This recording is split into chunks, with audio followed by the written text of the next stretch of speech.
জিএফকে এয়ারপোর্টের এই ভিডিওটা হয়তো আপনিও দেখেছেন। একজন মহিলা যার পাসপোর্টে লেখা এক অদ্ভুত দেশের নাম টরেঞ্জা, কিন্তু পৃথিবীতে তো এই নামে কোনো দেশই নেই। তাহলে কেই মহিলা, আর কেনই বা তিনি এয়ারপোর্টের ডাস্টবিনে কিছু একটা খুঁজছিলেন? এই ভিডিও দেখার পর সবার মনেই অনেকটা প্রশ্ন ঘুরপাক খাচ্ছে। এই মহিলা কে? টরেঞ্জা দেশটা কোথায়? ঘটনাটি কি সত্যি? এই ভিডিও নিয়ে ইন্টারনেট এখন দুই ভাগে বিভক্ত।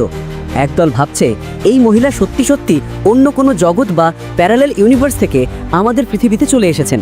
তাদের মতে হয়তো তার জগতে টরেঞ্জা নামের দেশ আসলেই আছে। আরেক দল মনে করছে এটা টাইম ট্রাভেলের মতো কোনো ঘটনা, কিন্তু আসল সত্যটা এর থেকেও অনেক বেশি অবাক করার মতো। কিন্তু আমরা যখন এই ঘটনার আসল সত্য জানতে নামলাম, তখন যা সামনে এলো তা আপনাদের অবাক করে দেবে। বিষয়টা বুঝিয়ে বলছি। এই ভিডিওটি কোনো সত্যিকারের এয়ারপোর্টের সিসিটিভি ফুটেজ নয়। এটি তৈরি করা হয়েছে আর্টিফিশিয়াল ইন্টেলিজেন্স বা এআই এর মাধ্যমে।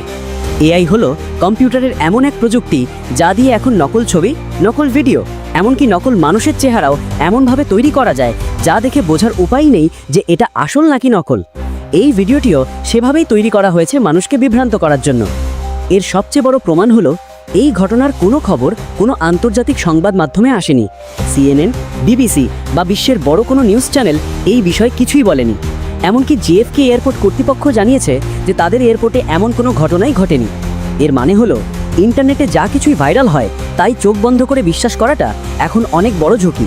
এআই প্রযুক্তি যেমন আমাদের অনেক উপকার করছে, তেমনি কিছু মানুষ একে ব্যবহার করে গুজব ছড়াচ্ছে। আপনি প্রথমবার ভিডিওটা দেখে কি ভেবেছিলেন? এআই এর এমন ব্যবহার কি আপনাকেও ভাবাচ্ছে?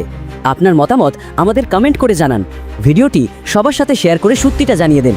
আর এমন রহস্যের পেছনের গল্প জানতে আমাদের চ্যানেল ফ্যাক্টলি মিস্ট্রিকে সাবস্ক্রাইব করুন।